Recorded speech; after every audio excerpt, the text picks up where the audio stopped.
एक उदाहरण बताते हैं, कबीर परमात्मा का एक साधक था। हम कैसे साधक हैं, हम भगवान के ज्ञान को अवश्य सुनते हैं लेकिन मनमुखी तुरंत हो जाते हैं। अब वो साधक घर छोड़ के जंगल में पहाड़ पर जाकर बैठ गया और वहां दिन रात भक्ति कर रहा था, साधना करता था। एक दिन वो क्या करता था, वहां से नीचे उतर कर आता था। एक सरोवर था नीचे, थोड़ा पहाड़ से नीचे की तरफ, पहाड़ी पर ही था, बना हुआ था, लेकिन वो और ऊंची पहाड़ी पर रहता था।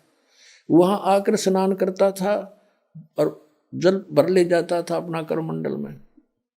एक दिन वो बीमार हो गया, इतना असहाय हो गया कि वो स्नान करने मुंह धो नहीं सकता था, और मुंह धोए बिना वो भगवान नहीं बच सकता था। इस तरह की अपनी अटकल बना रहा था। तो वो रोने लग गया बहुत बुरी तरह, हे भगवान मैं मुंह धोऊंगा कैसे, मुंह धो नहीं सकता, आपको याद कैसे करूंगा, ऐसे तड़प कर रहा था। अब कहते हैं दारी मेरे संत की मोह से मिटे नहीं अंश। अब उसके लिए परमात्मा ने क्या किया, इतनी जबरदस्त वर्षा कर दी कि पूरी पृथ्वी पर जल ही जल हो गया, कम से कम 200 400 फुट ऊंचा। और फिर वो जल उस पहाड़ी के निकट पहुंचा जहां वो संत बैठा था।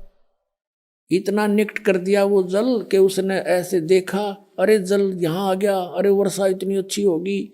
और उसने फिर मुंह धोया, मुंह धो के पानी पिया। फिर उसने देखा कि ये तो सब कुछ नाश हो गया, प्रलय होगी। फिर उसको आकाशवाणी हुई कि तेरे लिए ये करना पड़ा मुझे। तब रोने लग गया, हे भगवान मुझ पापी के लिए इतना अनर्थ हो गया, सारी जनता मर गई मालिक। कहते उसी एक्शन एज इट इज कर दिया, जो का तू एज इट इज, जैसे जो जहां काम कर रहा था एज इट इज कलम पकड़ी तो कलम में पकड़ा बैठा वहां पर। तो यहाँ के बारे में कहते हैं, मोला थल से जल करे और जल से थल कर देत, साहेब तेरी साहेबी अब श्याम कहूं अक्सवेत। परमात्मा एक सेकंड के कुछ क्षण में भी पूरी पृथ्वी पर जल ही जल विनाश कर सकता है। और दूसरे क्षण में जो का तू आपको जैसे यहां बैठे हो ऐसा ही बैठा दे, आपका याद भी ना हो मेरे गल बनी थी क्या।